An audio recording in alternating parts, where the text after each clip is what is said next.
Hi friends, అమ్మ రెసిపీకి స్వాగతం సుస్వాగతం. నేను ఈరోజు బంగాళదుంపల కూర వండుతున్నాను. ఇది తయారు చేసే విధానం చూపిస్తాను. ఇది అన్నంలోకి తినచ్చు, పూరీకి చపాతీకి అన్ని విధాలుగా బాగా ఉంటుంది. బంగాళదుంపల కూరకి కావాల్సిన పదార్థాలు: ఒక 4 బంగాళదుంపలు, ఒక ఉల్లిపాయ, ఒక టమాటా, ఒక పచ్చిమిర్చి, కొంచెం కరివేపాకు. ముందుగా బంగాళదుంపలను ఉడికించుకోవాలి. బంగాళదుంపలను ఈ విధంగా కట్ చేసుకొని కుక్కర్లో కొంచెం వాటర్ పోసి దాంట్లో బంగాళదుంపలు వేసి ఈ విధంగా ఉడికించుకోవచ్చు. లేకపోతే మామూలుగా మూకుళ్ళలో అయినా ఉడికించుకోవచ్చు. నేను ఈ విధంగా కుక్కర్లో పెట్టాను.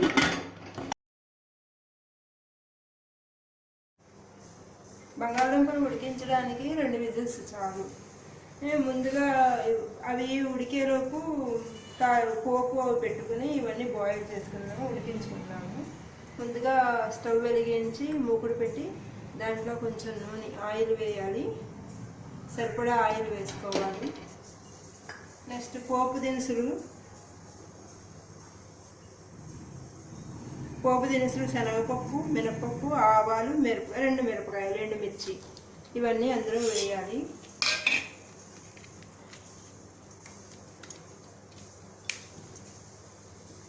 ఇవి కొంచెం బ్రౌన్ కలర్ వచ్చాక కొంచెం ఇవి వేగాక కొంచెం స్టవ్ హైలో పెట్టుకుని పోపు దినుసులన్నీ వేగాలి. బ్రౌన్ కలర్ వచ్చేలాగా వేగాలి.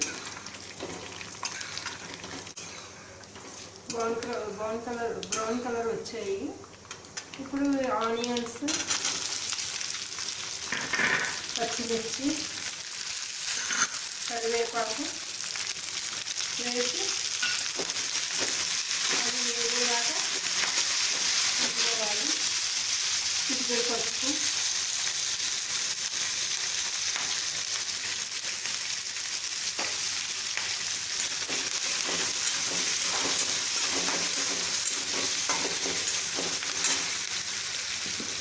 సరిపడా సాల్ట్ వేసుకోవాలి.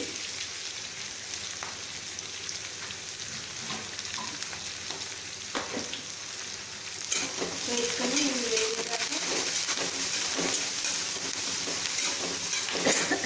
కొంచెం సిమ్లో పెట్టుకుంటే అది బ్రౌన్ కలర్ వచ్చేదాకా వేగాలి.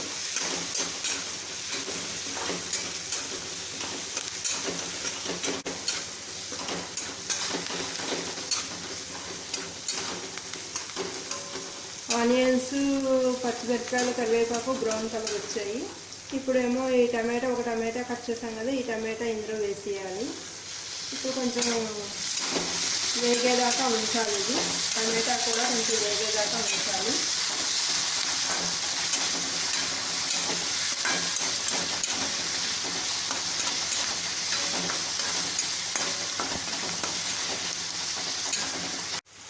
ఈ విధంగా బంగాళదుంపలు, ఉల్లిపాయలు ఇవన్నీ ఈ విధంగా బ్రౌన్ కలర్ వచ్చేదాకా వేయించాను.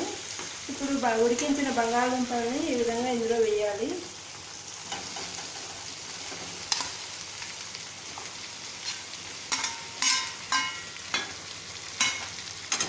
వేసి ఇలా మెత్తగా అయ్యేదాకా వీటిని ఇలాగా తిరిమేయాలి.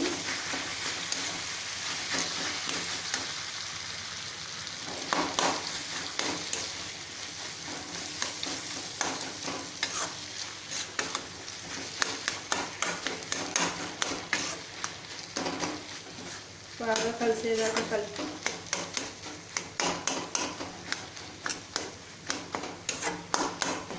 చపాతీకి కానీ పూరీకి కానీ దేనికైనా ఇది అన్నంలోకి అన్నిటికీ ఉపయోగించుకోవచ్చు. చాలా సూపర్గా ఉంటుంది.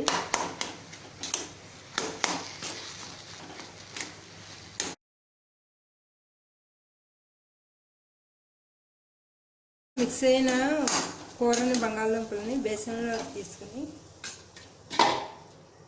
సర్వ్ చేసుకోవడమేను. వీడియోని చూసినందుకు కృతజ్ఞతలు.